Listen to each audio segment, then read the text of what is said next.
Hello दोस्तों, आपका बहुत बहुत स्वागत है हमारे चैनल एमजे एकेडमी में। और आज हम आपका चैप्टर 4 पढ़ाने वाले हैं। चूँकि चैप्टर जो 3 है वो आपके सिलेबस से हट चुका है, इसलिए चैप्टर 4 है आत्मकथ। तो चलिए शुरू करते हैं। मधु गुनगुना कर कह जाता, कौन यह कहानी अपनी, मुरझा कर गिर रही पत्तियां देखो कितनी आज घनी, इस गंभीर अनंत नीलिमा में असंख्य जीवन इतिहास। यह लोग करते रहते हैं अपना व्यंग मलिन उपहास, तब भी कहते हो कह डालूं दुर्बलता अपनी बीती, तुम सुनकर सुख पाओगे देखोगे यह गागर रीति। यानी कि संदर्भ इसमें लिखेंगे प्रस्तुत पद्यांश हमारी पाठ पुस्तक क्षितिज भाग 1 के आत्मकथा पाठ से अवतरित है। इसके जो कवि हैं जयशंकर प्रसाद जी हैं। प्रसंग इस पद्यांश में नासवान संसार की जो दुखद कथाएं हैं उनकी कवि जो व्याख्या कर रहे हैं। ठीक है, तो व्याख्या देखते हैं। मधु गुनगुना कर कह जाता, कौन यह कहानी अपनी। आज ये भौरा न जाने कौन सी गुनगुना कर अपनी न जाने कौन सी कहानी कह रहा है। मुरझा कर गिर रही पत्तियां देखो कितनी आज घनी, और इस संसार में कितने अनगिनत जीवन जो हैं वो नष्ट हो रहे हैं, कितने लोग मर रहे हैं, और क्या है, इस गंभीर अनंत नीलिमा में असंख्य जीवन इतिहास। तो इस संसार के अंदर कितने लोगों के इतिहास पढ़े, कितने लोगों की कहानियाँ पड़ी हुई हैं, लेकिन उनके जो मित्र हैं उन्हीं से आत्मकथा लिखने का आग्रह क्यों कर रहे हैं। ठीक है, यह लोग करते ही रहते अपना व्यंग मलिन उपहास, और कुछ लोग जो होते हैं अपनी आत्मकथा, अपनी दुर्बलता को अपनी आत्मकथा में लिखकर स्वयं का ही उपहास उड़वाते हैं। तब भी कहते हो कह डालूं दुर्बलता अपनी बीती। क्या तब भी मित्रों तब भी तुम लोग कह रहे हो कि मैं अपनी दुखद पूर्ण अपनी कथा को लिखूं, अपनी दुर्बलता को अपनी क्या आत्मकथा में लिखूं। तुम सुनकर सुख पाओगे देखोगे यह गागर रीति, तुम सुनकर सुख पाओगे, और यदि मैंने अपनी आत्मकथा लिख भी दी तो तुम ज़्यादा से ज़्यादा क्या इसमें क्या सुख पालोगे, सुख मिल जाएगा तुम्हें, और तुम खाली मटके जैसे इस मेरे जीवन को देखोगे। ठीक है, दूसरा देखते हैं। किंतु कहीं ऐसा ना हो तुम ही खाली करने वाले, अपने को समझो मेरा रस ले भरने वाले। यह विडंबना अरे सरलते तेरी हंसी उड़ाऊं मैं, भूले अपनी प्रवंचना या औरों की दिखलाऊं मैं। इसमें संदर्भ आपका पूर्वत ही रहेगा कि प्रस्तुत पद्यांश हमारी पाठ पुस्तक क्षितिज भाग 1 आत्मकथा से अवतरित है। इसके जो कवि हैं जयशंकर प्रसाद जी हैं। प्रसंग लिखेंगे। इसमें जो कवि है अपनी दुर्बलताओं और दुर्बलता भरे जीवन को लिखने के बारे में बताया गया है। वे स्वयं अपनी आत्मकथा लिखकर अपना मजाक नहीं उड़वाना चाहते। व्याख्या देखेंगे। किंतु कहीं ऐसा ना हो तुम ही खाली करने वाले, अपने को समझो मेरा रस ले भरने वाले। यानी कि यदि मैंने अपनी आत्मकथा लिख दी, हे मित्रों यदि मैंने अपनी आत्मकथा लिख भी दी तो तुम कहीं यह ना समझने लगो कि तुम ही ने मेरे जीवन का आनंद रूपी रस छीन लिया है, आनंद रूपी रस छुड़ा लिया है। यह विडंबना अरी सरलते तेरी हंसी उड़ाऊं मैं, भूले अपनी प्रवंचना या औरों की दिखलाऊं मैं। ठीक है, और अरी सरलते तेरी हंसी उड़ाऊं मैं, उन्हें भूलों अपने ठगे जाने को आत्मकथा में लिखना उनको अच्छा नहीं लगता, और अपनी सरलता का मजाक बनवाना अच्छा नहीं लगता। वे अपनी हंसी नहीं उड़ाना चाहते। भूले अपनी प्रवंचना या औरों की दिखलाऊं में, वे अपनी कमजोरियों को, अपने दुखद स्मृतियों को अपनी आत्मकथा में नहीं लिख के दूसरों को नहीं दिखाना चाहते। ठीक है, तीसरा देखेंगे। उज्ज्वल गाथा कैसे गाऊं मधुर चांदनी रातों की, अरे खिलखिलाकर हंसते थे होने वाली उन बातों की। मिला कहाँ वह सुख जिसका स्वप्न देखकर मैं जाग गया, आलिंगन में आते आते मुस्कुरा कर जो भाग गया। संदर्भ पूर्वत ही रहेगा। प्रसंग हम देखते हैं।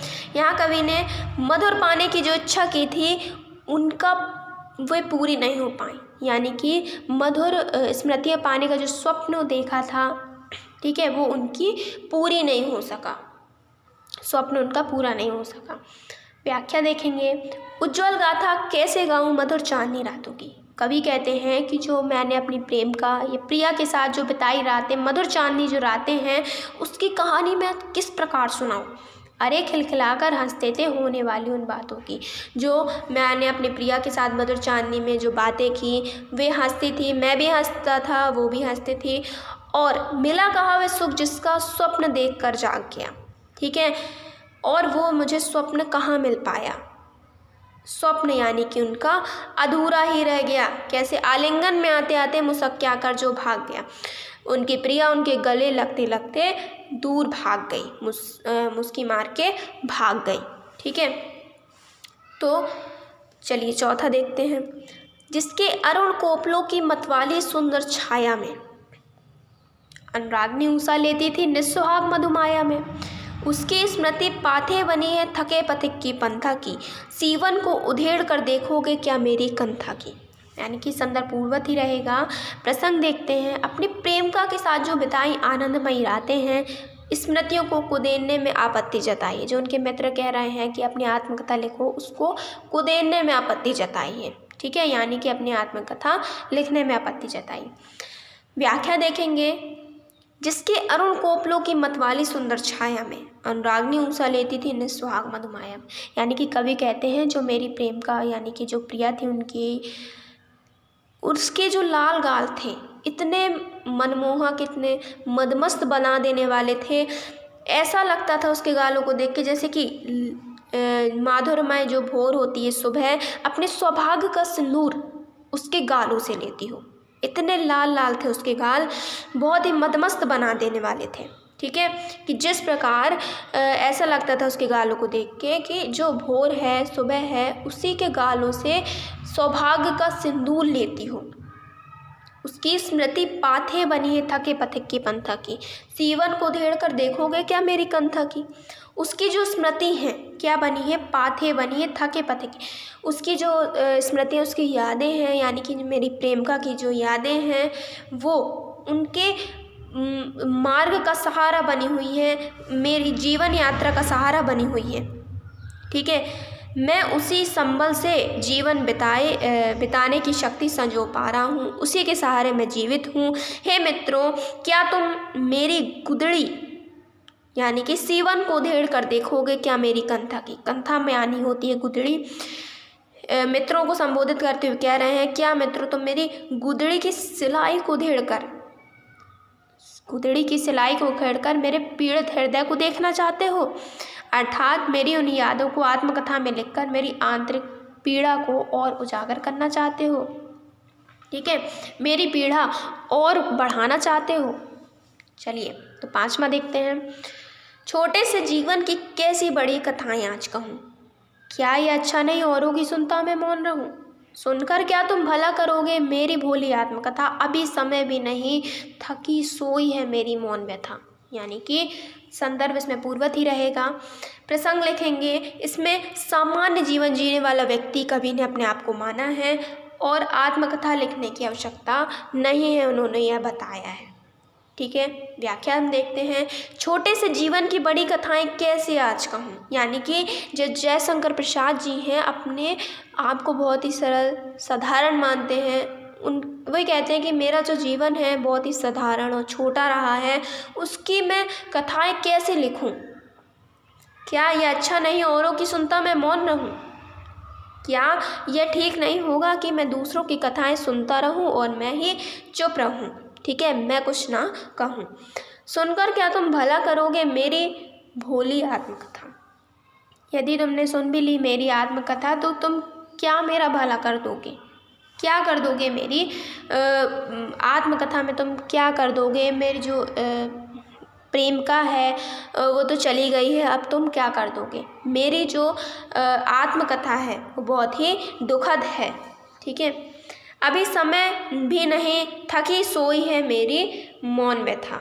यानी कि अभी लिखने का समय भी नहीं है मेरे पास, और जो मेरी जो आंतरिक पीड़ा है, आंतरिक दर्द है, वह शांत हो गई है, थक कर चुप होकर सो गई है।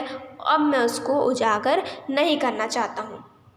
तो आई होप दोस्तों कि आपको ये वीडियो पसंद आया हो, तो इस वीडियो को लाइक, सब्सक्राइब, शेयर करना ना भूलें। Bye bye.